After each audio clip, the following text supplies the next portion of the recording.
Con. The next day was Wednesday. Wednesday at the school began with double geography. The most exciting thing that happened on Wednesday was biology with Mr. Martin. He was liable to fart at unexpected intervals. This Wednesday, Fred walked to a rainforest, thunderstorms and rain dripping through the roof of the den into his ears. Leela and Cole were already awake, poring over the map, their heads almost touching. Max was snoring in the rain puddle, mud in his fringe and eyebrows. Barker's fur was soaked, slicked down against his bones. He looked as furious as it is possible for a sloth to look. Leela laid her thumb on the X on the map. "It's got to be much closer than Manus," she said. When she turned and saw Fred was awake. "Fred, do you think the raft could get us there?"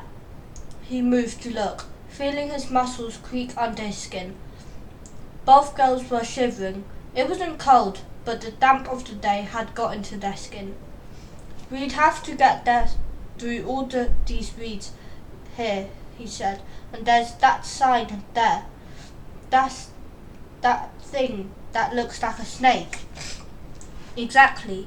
He looked out towards the river and filing cabinet grey sky. "But yes, I say we could, but you don't think we should?" asked Kong. It was very clearly a question that begged the answer, no. We saw from the tree. It was miles. "We can't stay here forever," said Fred. He had never wanted anything as much as he wanted to launch the raft down the river to the X, but he needed to know that it was to be an explorer. That was another kind of hunger in his gut that had nothing to do with food. It was terror, possibility fused together with hope. "You've got to be joking." Kong looked at Leela to Fred. "But we have the map," said Leela softly. We would actually know where we're going this time." "But you don't know what's at the end of it." Kong's skin was white and red in patches. "But it's got to be something, or there wouldn't be a map." "But what if the X is supposed to mean never go there? Is there something that will come for you in the dark?" "But if there's an option is to stay here, I thought you wanted to leave," said Fred. "I do want to leave. I hate it here," she spat. "I hate the mosquitoes, and I hate the ants, and the bites, and the endless hunger all the time. But I don't want to follow a map to nowhere. I just want to go home."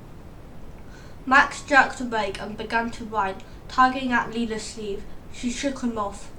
"I want to go home too," said Leela. Her eyebrows were a tight, angry line across her face.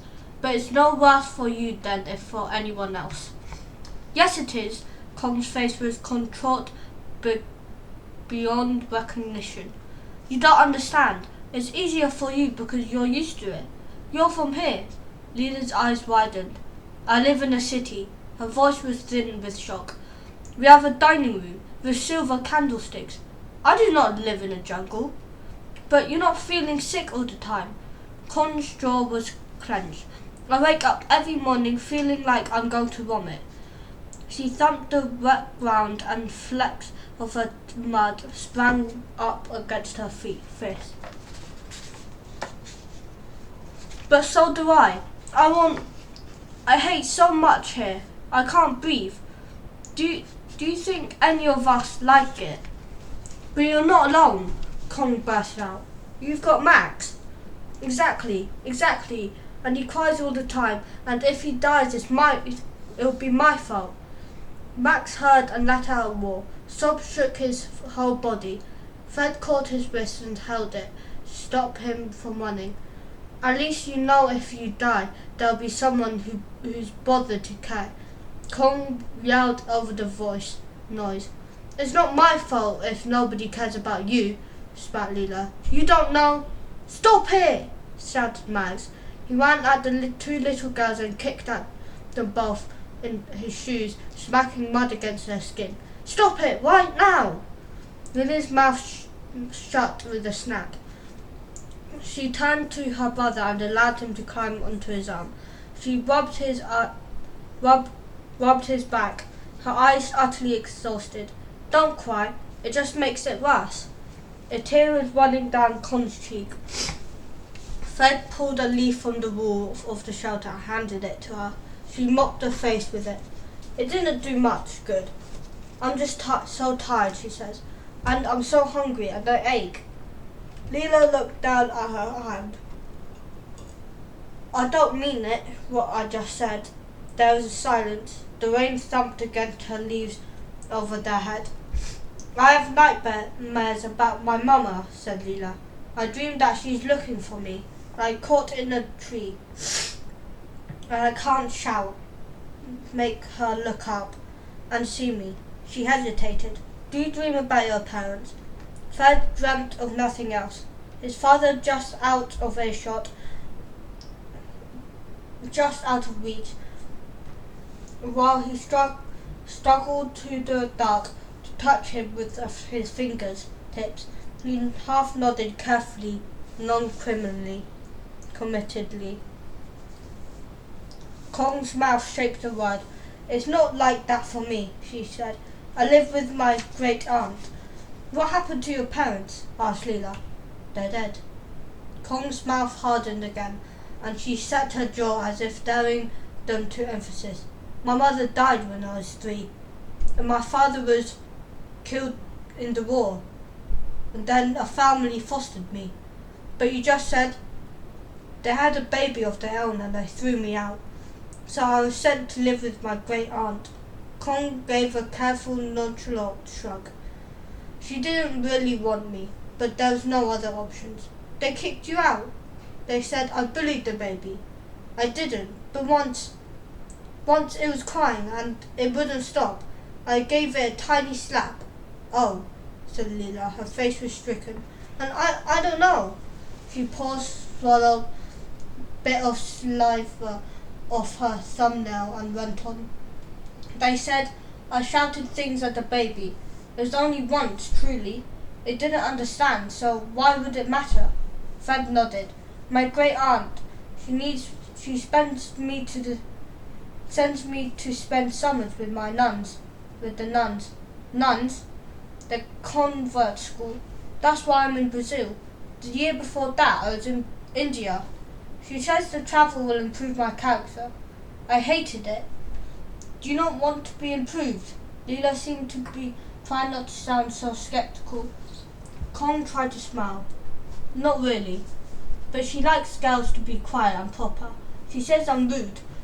I don't mean to be, but then when I'm trying to be good, what I think is good, she doesn't notice. Or maybe she doesn't care. She mostly, I just don't know. Don't bother. She wiped her nose with her finger and her thumb. I don't think she'll have sent me to people to look for me. There isn't much money. The convert school paid for a boat fare over here, and they fund for war orphans. She grimaced a deep, bitter rinse away from the word. Charity case. So, when you said I lied, your aunt sounds absolutely awful, said Leela. Really, she does, Fred said. I wondered if he should punch Kong in the arm and the way the other boys did at school. He decided it might not be a punching occasion. She's just old, really. Kong breathed in a deep, shuddering breath, as if she had expelled something weighty. She scrubbed at her eyes with a handful of hair.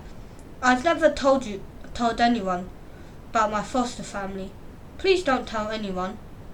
Who would we tell? Said Fred, looking at the green wall of the jungle around them.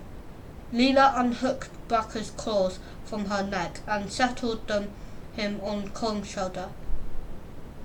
Here, He might try to eat your ears, but he means it in a nice way. A tear ran down Kong's cheek. Baka licked it away. Fred looked at Kong. Fred never hugged anyone. His father didn't believe in hugging. He said it was pretentious, unhygienic. But Kong looked so suddenly bony and defeated. He made a fist and pushed it softly against Kong's shoulder, rocking her sideways. Kong waited longer than Fred had expected before she tensed up with a half laugh and shook him off. Okay, she said. Her breath was shaky. Fine. You in. We'll follow the map. Fred felt something fierce and hot ignite in his stomach. If we gather grubs and berries today, he said, we could be ready to go by tomorrow. Leela looked at Kong's tense face. Tomorrow, she said. Kong hunched her shoulders and bent her head. It was almost a nod.